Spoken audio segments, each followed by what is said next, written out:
Hello, welcome to Web of Stories. My name is Melinda and I am here with my March TBR, and I am actually using the term TBR instead of Pile of Possibilities because these are books that I do tend to read during March, although there is one I might push back to April, and I'll explain why when I get there. There are reasons why I'm reading all these books. There are 8, I believe. 1, 2, 3, 4, 5, 1, 2, 3, 4, 5, 6, 7, 8. 8 books. Which I read more than 8 books a month. So there's still room for me to do mood reading. So this is not all I am going to be reading by any means in the month of April, March, that's the month we're talking about. But these are ones I'm definitely going to read. Now, March is a little bit of an unusual month because there is spring break. I am going to be out of town, as we do pretty much every spring break. We are going down to Arizona to see my dad. Generally during vacations, I can't read much because I have to be part of my family. But we go to Arizona, it's a little easier to read because, my husband and my father go off and do things around the house and the kids have their things they do. We usually have certain things we do while we're down there, certain places we go see, but we also have just downtime. So it's easier for me to get my reading in during that time, but I will get to that. So first, let me start with the 2 books that I'm going to have to read for book clubs. So the first one is a graphic memoir, and it's Ducks 2 Years in the Oil Sands by Kate Beaton. That is for my library book club. Now, I know it's a really big book, but it's also a graphic novel, so I don't expect it to take me that long. Maybe a couple days. But I've heard really good things about it, so I am looking forward to it. And the second one is the one that might get pushed to April, because that is for my April book club meeting for my marginalized authors book group. And I think I have time at the beginning of April. If I need to, I can push this there and still have it done in time for the discussion. And that is As Long as the Lemon Trees Grow by Zoulfa Katouh. I've heard nothing but good things about this one. So I was really excited when this one won the poll.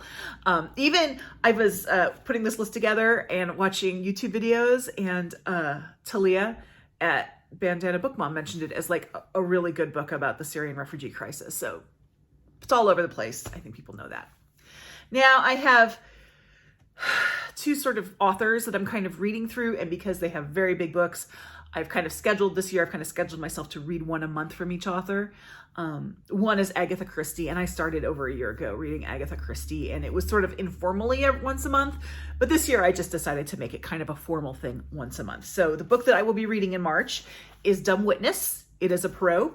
I don't know anything about it other than it's a Perot. But what I just did notice about, which is awesome, is there's a dog on the cover, and one of the prompts on the storygraph challenge that I created, which I actually thought was going to be a challenge, was read a book with the dog on the cover. So thank you, Agatha.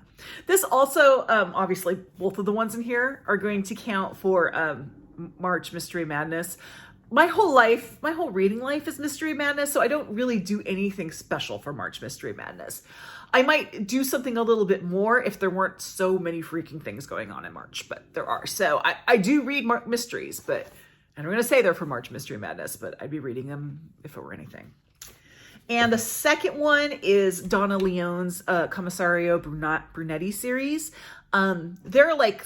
She's been putting out a book a year in this series for over 30 years. And I am currently, as of right now, reading book 5. So I've got a ways to go, which is why I decided I went a long time between book 4 and book 5 because I just didn't prioritize it, which is why I decided I needed to go and just say I'm going to read one a month so that I get moving on that series. I'm not committing to reading the entire series. Gina Stanier, I always say her name wrong. Gina Stanier, in a recent wrap up on hers, she read one much, much, much later in the series, like in the 20s somewhere. And she said that at that point, the series was getting really thin. So I'm planning to read this series as long as it still serves me, but I'm still very much in the good part of the series. So I will be reading it for quite some time. But the next book, which is book 6, is Quietly in Their Sleep. I don't know what it's about, but I'll be reading that in March. Okay. As for my vacation, I'm going to be taking one book in my Kobo. The one physical book I am taking, I bought especially for my vacation. And then I realized I shouldn't have done that. And I'll explain why. But it's My Side of the River, a memoir by Elizabeth Camarillo Gutierrez. Everyone started talking about this, especially when they're doing predictions for like book of the month and books they're excited about. And this is about a young woman who was, she was born in Tucson. So my father, we go down to just outside of Tucson. So we're in that area. And her parents are undocumented and they have to return to Mexico. And she's left in the United States because she was born in the United States. And it's her memoir. And I thought that was interesting and I really wanted to read it. And I don't say I shouldn't be reading it, but I shouldn't have bought it because after it arrived, I realized I have an e-arc of it. Oops. Yeah. But anyway, now I have a nice physical copy. I really love it. I can put it on my shelf. But again, I need to not do that. Now, I have one more specific book that I'm doing on vacation, but it also kind of kicks off the books that I'm reading for different readathons. So this is going to be my March of the Mammoths book, which is books over 800 pages. I wasn't sure about that, but it is 800 pages. And I might be really stupid by waiting till my vacation, which is the last week of March to do it. But I think you just have to start the book in March. You don't have to read the whole thing in March. But anyway, I will be doing the Love Songs of W.E.B. DuBois by Honorée Fanonne Jeffers. I've been wanting to read this for a long time. I had thought about doing it this February, but then with the booktube prize, it just wasn't going to be feasible. And I thought, well, it's over 800 pages. I will just count it as a mammoth. So that is on my Kobo. I will be doing that. And if for some reason I finish that, I have my Kobo. So I have other things I can read. Plus, I will also have this book. So, March of the Mammoth, first event. The next one is Middle Grade March, and I am going to read The War I Finally Won. So, this is part 2 of a duology, and the first one was The War That Saved My Life, which I read for a book club a few years ago and really enjoyed. And then I bought this. So, I bought it for my daughter, and she won't read it. I got the sequel, so they're my books now. But yeah, I do plan to read this. I went through the first one really quickly, so I assume this will be a pretty quick read. And then for the Irish Readathon, which is actually my last one. So we have March of the Mammoths, Middle Grade March, Irish Readathon, and of course March Mystery Madness. But for the Irish Readathon, I am definitely going to read Brooklyn by Colm Tobín. I have had that book on my Kindle for ages. I mean, probably I might have had it for as much as 10 years. It might have been one of the first books I got for my Kindle, and I still haven't read it. So yeah, I'm going to read Brooklyn. Now, there are other books that I have that will fit for the Irish Readathon. I have 2 Claire Keegan short story collections, for example, that I can throw in. There's a bunch of Emma Donoghue books that I want to read. I could throw those in. They all work. But I am committing to Brooklyn to read for that. So those are my 8 books that are my TBR.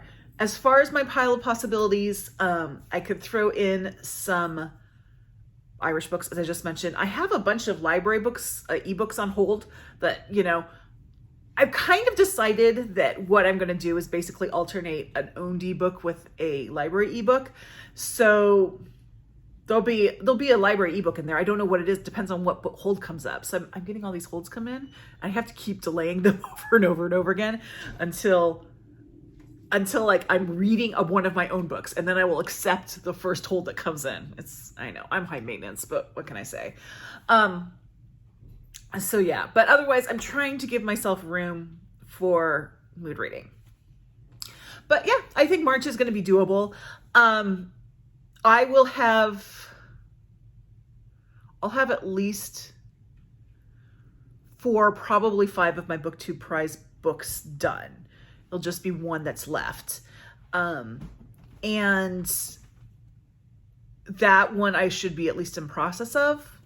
So I might have to switch that one to audio. I'm still trying to figure out, because I know that there's holds on it, so I won't be able to renew it. I might have to like start it and then switch to audio. Yeah. Okay. I also have a bunch of pre-orders that are coming in. So yeah, I might read some of those. Anyway, I'm starting to babble. And we got, you know, when that happens, you gotta just kill it. So like, subscribe, join my Discord down below, and I'll see you in the next video. Thanks so much. Bye-bye.